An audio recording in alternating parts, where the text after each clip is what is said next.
Bonjour à tous et bienvenue à notre leçon de français. Aujourd'hui, nous allons explorer les expressions de quantité en français ainsi que les articles partitifs.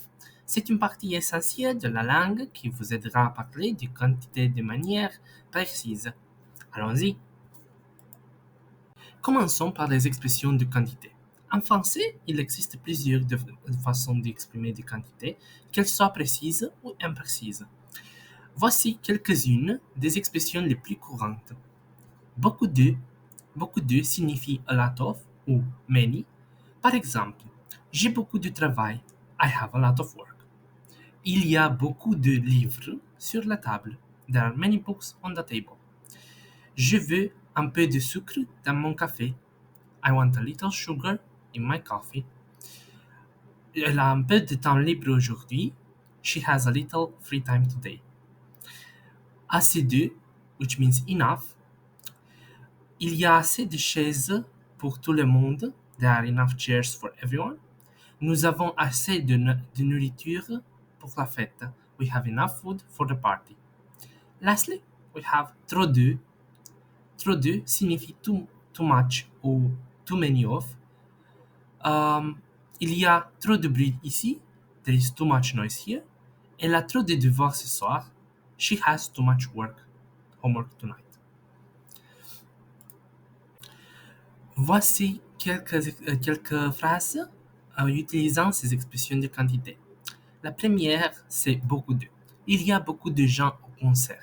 There are many people at the concert. J'aime beaucoup de fruits différents. I like many different fruits. Donne-moi un peu de. Donne-moi un peu de lait, s'il te plaît. Give me a little milk, please. Or a little bit of milk. Il y a un peu de neige sur le sol. There is a little snow on the ground. Assez de. Est-ce que tu as assez de crayons? Do you have enough pencils? Nous avons assez de place pour tout le monde. We have enough room for everyone. Finalement, on a trop de. Il y a trop de voitures dans la rue. There are too many cars on the street.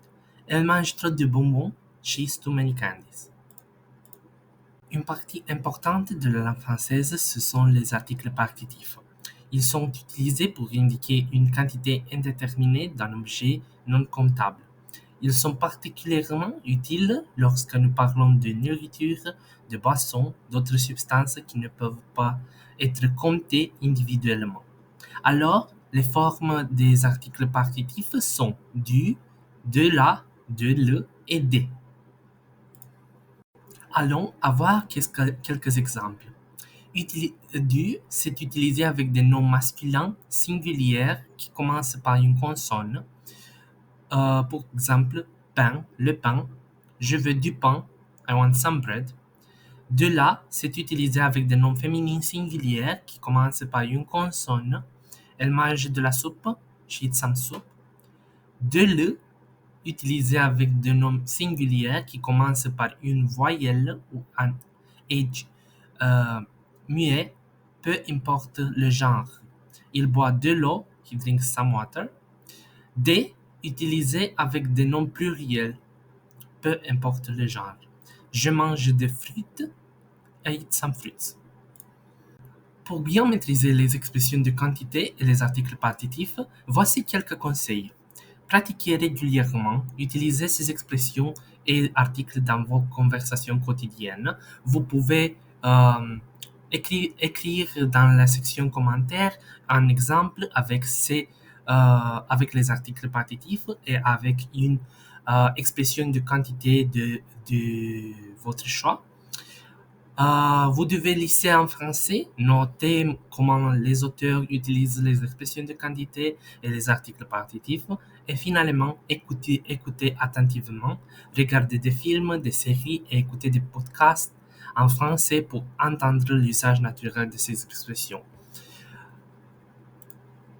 Voilà, c'est tout pour aujourd'hui. J'espère que cette leçon sur les expressions de quantité et les articles partitifs vous a été utile. N'oubliez pas de pratiquer et de vous amuser avec la langue française. Merci d'avoir regardé et à la prochaine. Au revoir. Si vous avez aimé cette vidéo, n'oubliez pas de vous abonner, de liker et de partager avec vos amis. Laissez-nous aussi un commentaire si vous avez des questions ou des suggestions pour des futures leçons. À bientôt.